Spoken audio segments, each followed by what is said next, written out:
Welcome to the Unusual People Show. And as always, we have an interesting character on with us who's going to tell us about an interesting hobby or activity they get up to. Okay, and who we have at tonight, can you introduce yourself, please? My name is Les Tice. Les Tice, right. Now, Les Tice, what's your unusual hobby or activity? I deliberately confuse people with celebrities, and when they deny it, I refuse to back down and demand they give me an honest, constructive feedback of my impression of them. Okay, well, that's extraordinary. How did this begin? It began when I was walking down the road once. I saw a young black man, and I went up to him and said, "You're Michael Jackson, aren't you?" He denied it. And I went, hee hee hee. And he started to walk a bit faster. And I started going,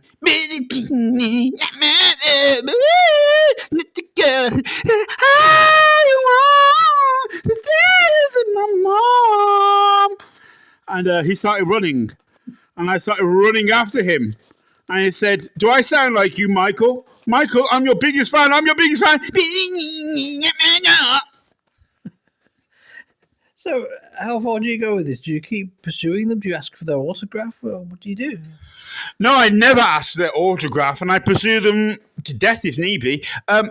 My whole point is that I know they are not the celebrity.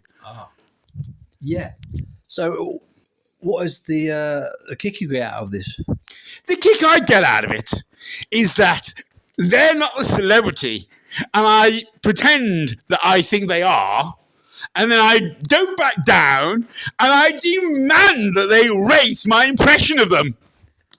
Right, so it's your knowledge of them that you feel superior, even though you're wrong.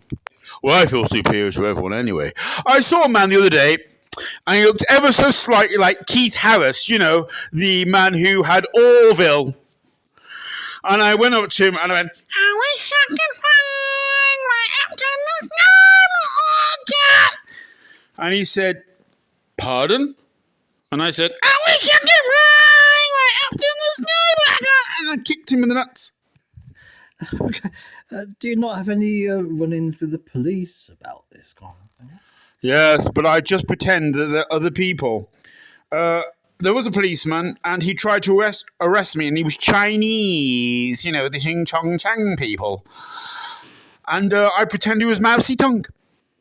And I said to him, "I thought you were dead after the Chinese Cultural Revolution." And I went, and I started getting some chopsticks and doing some kung fu. Is there not a danger you could yourself become famous for this? And thus a celebrity yourself? Well, I hope so. I saw a man who looked vaguely like Ian Beale from EastEnders. And I went up to him and went, "I've got nothing left! I've got nothing left!" Well, that's extraordinary too, even though I don't watch EastEnders. He was completely confused. He looked around him and I just went, "I've got nothing left! I've got nothing left!" Do you ever ask for your photo to be taken? Give your camera to a celebrity and get them to take your photo. Yes, I did that just the other day. I saw a rather tall gentleman who looked ever so slightly like Michael Barrymore. And I started going, "All right, all right, all right, all right, all right, all right." And he started walking faster. Luckily, we were by a pond. So I jumped in. I said, "All right, it's just like one of your parties, all right." And I pretended to drown, going, "Blub, blub, blub, blub, blub, blub, blub." Well, that's controversial. Do you think you could make a bit of money out of this? Well, I hope so. I saw one man. He was another black man, but this man was older. And I pretended that I thought he was Louis Armstrong. So I went up to him and said, "I'm the sky blue, red roses too, That's in the blue from me and you, and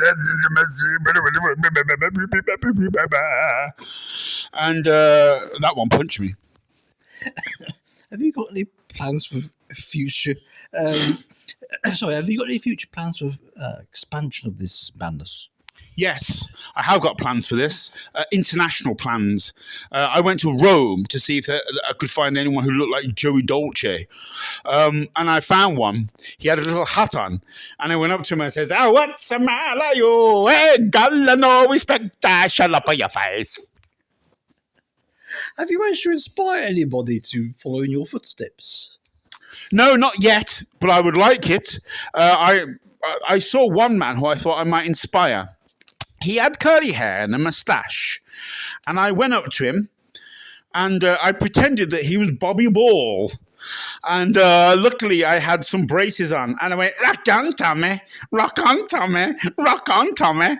And he sort of went, and I think he knew what I was talking about. He says, "I'm not Bobby Ball." I went, "Rock on, Tommy. Rock on, Tommy." What would you say is your greatest conquest? Oh, well, that's rather easy. I have a postman, and he's an Indian man. He's rather elderly, and he walks with a stoop and a limp. And I pretended he was Elvis Presley in his prime. And I went up to him, "You're Elvis, aren't you?" And he went, "Oh, no, I'm not Elvis." He started running.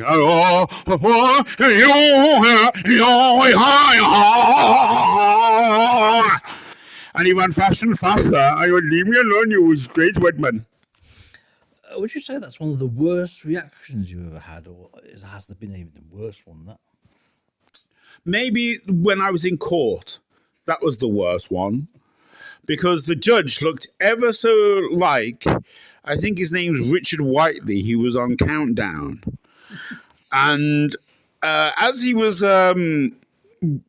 discerning whether I should go to prison, I started doing the countdown music going, ding, ding, ding, ding, ding, ding, ding, ding.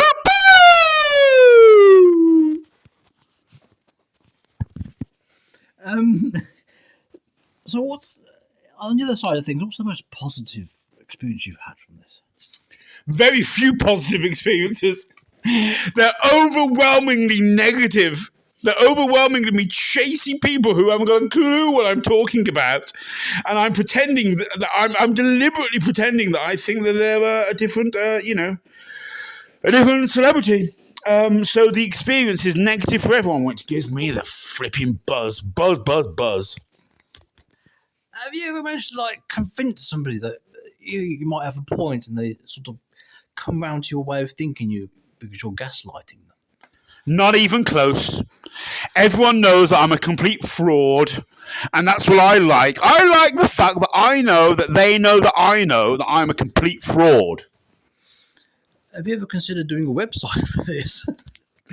Well, I tried. I booked an interview, or rather an appointment, to see a web designer. But unfortunately, he was Chinese. And as soon as I got into the office, I pretended that he was Bruce Lee. And I started going,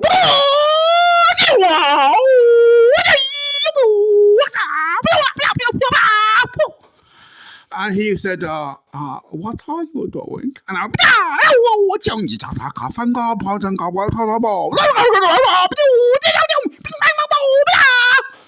and he said, "Could you please leave my office, please?" And I said, "I want a website, Bruce." And he said, "My name is not Bruce." And I said, "Yes, it is." He called the police. I've heard that Indian website designers are quite cheap, but maybe you should look into that. Yes, I heard they were cheap as well. So when the Chinese man wouldn't do business with me, I got one from an Indian call center, and I called them up. And I said, "I'm interested in a website." And the man said, "Oh, we can do this for you." And then I just started immediately impersonating him. And I started going, "Ding, ding, ding, ding, ding, ding, ding, and I'm having the time of my life, and I never felt this way before." And he said, "Pardon me?" And I said, ding, ding, ding, ding, have you got some chicken tikka masala? Do you have any advice for people who may want to get into this industry? Yes, I do have a lot of advice. One, be prepared for rejection on an absolute catastrophic scale. Be prepared for people really not to like you. That's my advice. For instance, I was out shopping just the other day. I'd like to say with my wife, but she left me as I kept on pretending she was Dolly Parton. And I saw a man who looked vaguely, only ever so vaguely, like Les Dennis. So I went up to him and I went, and he looked at me with eyes wide open, and he says, "What you doing, mate?" And I went, and I says, "We asked 100 people whether you're Les Dennis," and then you all went, Thank you for that. I think that's all we have time for tonight. For more. Oh, well, you got something to say to us? I think we've got a bit more time then. Yes. I was doing a short time in prison for antisocial, let's just say I committed an antisocial act. And when I was in prison, the guard looked only ever so vague like Bruce Forsyth. And so when he would come to me and say, "Oh, it's breakfast," I go,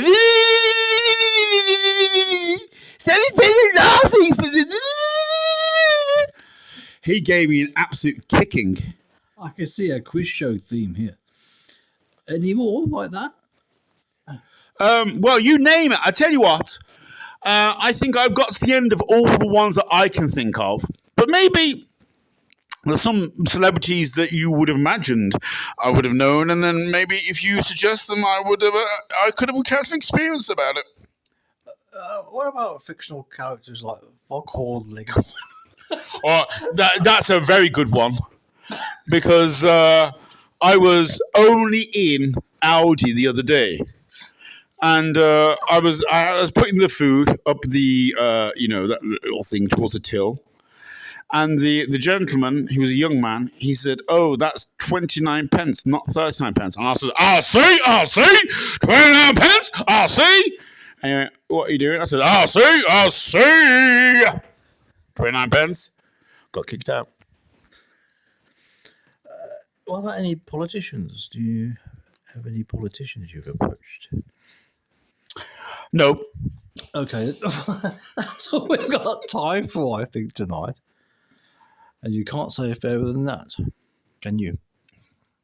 I can. Fairer than that!